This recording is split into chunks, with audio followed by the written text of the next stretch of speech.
तो साथियों आज हम बात करते हैं अगले क्वेश्चन की। अब अगला क्वेश्चन आपका क्या है कि पहला क्वेश्चन है आपका क्या कि वाइगोत्स्की के सिद्धांत के अनुसार निजी संवाद क्या है। ठीक है, क्वेश्चन क्या बना रहा है, निजी संवाद क्या होता है वाइगोत्स्की के सिद्धांत के अनुसार।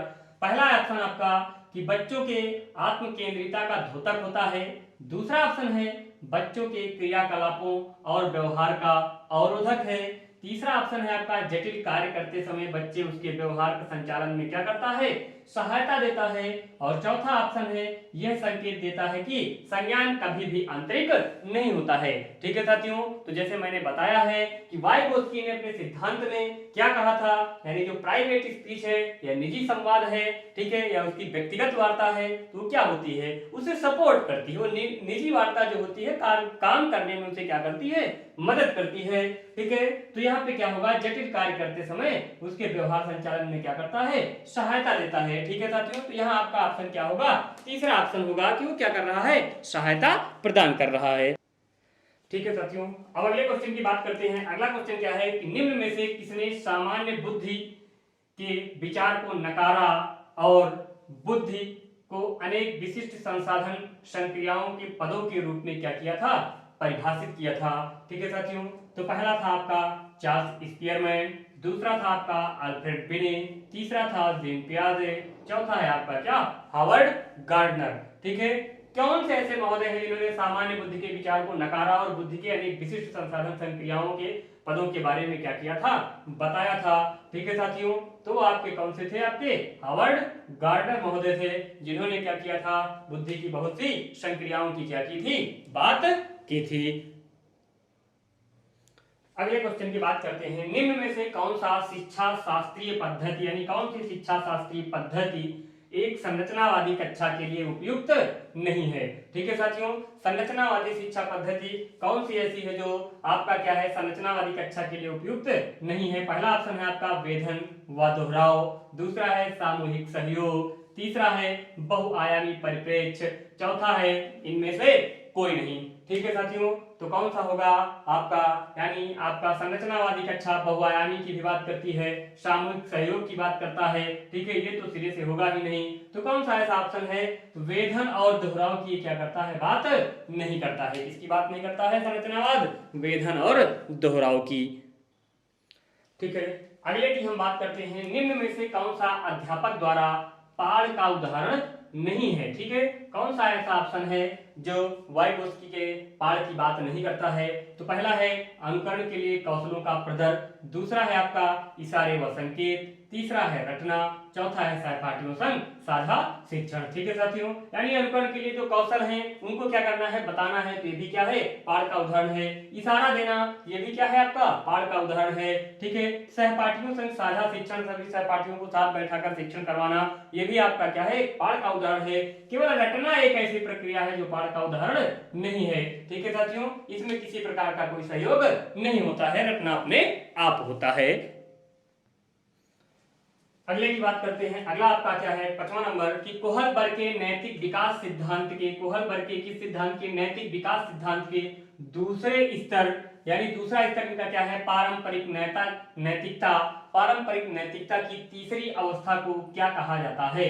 पारंपरिक अवस्था की तीसरी अवस्था को क्या कहा जाता है, पारंपरिक नैतिकता की तीसरी अवस्था को हम क्या कहते हैं, आज्ञा पालक और दंड की अवस्था, अच्छा लड़का अच्छी लड़की की अवस्था, सामाजिक उन्मुखता की अवस्था, इनमें से कोई नहीं। ठीक है साथियों, कोहलबर्ग के नैतिक विकास सिद्धांत में दूसरे स्तर यानी पारंपरिक नैतिकता की तीसरी अवस्था को, ठीक है, तीसरी अवस्था को हम क्या कहते हैं, तो तीसरी अवस्था आपकी क्या होती है, अच्छा लड़का और अच्छी लड़की की उन्मुखता, यानी ये अपने माता पिता के द्वारा बनाए गए नियमों के अनुसार क्या करते हैं, चलते हैं, जो उनके माता पिता की नजर में उन्हें अच्छा लड़का और अच्छी लड़की बनाते हैं। तो ये कब आता है, आपका तीसरी अवस्था में आता है। ठीक है साथियों, तो ऑप्शन आपका क्या होगा, ऑप्शन आपका बी होगा। ठीक है साथियों, ऑप्शन आपका क्या होगा, बी होगा। अब क्वेश्चन नंबर 6 की बात करते हैं कि सीखने की वह प्रक्रिया क्या कहलाती है जिसमें बच्चे स्कूल जैसी सामाजिक संस्थाओं में प्रवेश करते हैं। ठीक है, यानी वो कौन सी स्कूल कैसी संस्था है, ठीक है, यानी प्राथमिक है कि द्वितीय है, सीधी सी बात में पूछा गया है। कि प्राथमिक आपका क्या होगा, घर परिवार होगा, जबकि द्वितीयक आपका क्या होता है, विद्यालय होता है। तो आपका ऑप्शन कहाँ होगा, द्वितीयक, यानी बी ऑप्शन आपका क्या होगा, द्वितीयक सामाजिकरण क्या है, ये संस्था है। ठीक है, एक मैंने बताया था प्राथमिक सामाजिकरण की संस्था कौन सी होती है और द्वितीयक कौन सी होती है, तो स्कूल आपका किसमें आता है, द्वितीयक सामाजिकरण की संस्था में आता है। ठीक है साथियों, तो ऑप्शन आपका क्या होगा, बी सही होगा। ठीक है साथियों, अगला क्वेश्चन आपका क्या है कि बुनियादी स्तर पर एनईपी 2020 ध्यान केंद्रित करती है, यानी एनईपी 2020 किसकी बात करती है।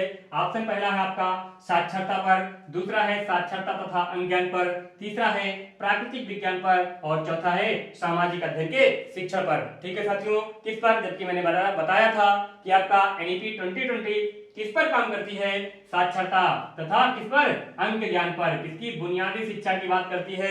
एनईपी 2020 किसकी बात करती है, बुनियादी शिक्षा की बात करती है।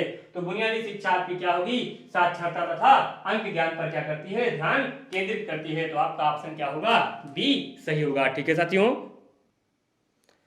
ठीक है साथियों, अगला क्वेश्चन है कि एक नेतृत्वकर्ता 3 से 6 वर्ष आयु वर्ग के बच्चों को शिक्षा से कैसे संलग्न कर सकता है, यानी वो शिक्षा से कैसे जोड़ सकता है, उनको विद्यालय आने के लिए कैसे प्रेरित कर सकता है, कैसे। पहला ऑप्शन है आपका प्रदर्शन विधि से, दूसरा है आपका व्याख्यान विधि से, तीसरा है खेल आधारित शिक्षा शास्त्र से और चौथा है निम्न में से कोई नहीं। ठीक है, वो कौन सी ऐसी शिक्षण विधि है, किस तरीके से बालक को अपनी ओर आकर्षित कर सकता है, तो किस ओर, आपका खेल आधारित शिक्षा शास्त्र की ओर से क्या कर सकता है, वो बालक को संलग्न कर सकता है, किधर, शिक्षा की ओर संलग्न कर सकता है कौन, एक नेतृत्वकर्ता। ठीक है साथियों,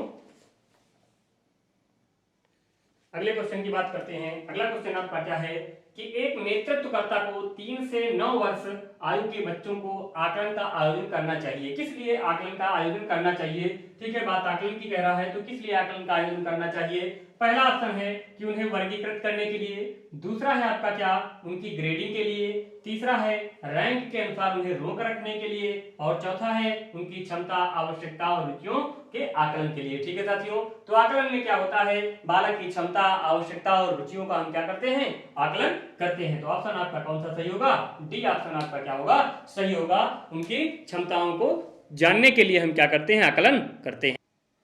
ठीक है साथियों, अब इसमें क्या है कि प्रत्येक छात्र कब, यानी किस ग्रेड तक मूलभूत साक्षरता और अंक ज्ञान को प्राप्त करेगा, तो ऑप्शन आपका क्या है, ग्रेड 2, ग्रेड 3, ग्रेड 4 और ग्रेड 5। यानी मूलभूत साक्षरता की बात की गई है नीपी 2020 में कि मूलभूत साक्षरता बालक कब तक प्राप्त करेगा, किस ग्रेड तक प्राप्त करेगा, तो साथियों किस ग्रेड तक, ग्रेड 3 तक। ग्रेड 3 तक पहुंचते पहुंचते उसे मूलभूत साक्षरता और अंक ज्ञान क्या होना चाहिए, प्राप्त हो जाना चाहिए एनईपी 2020 के अनुसार।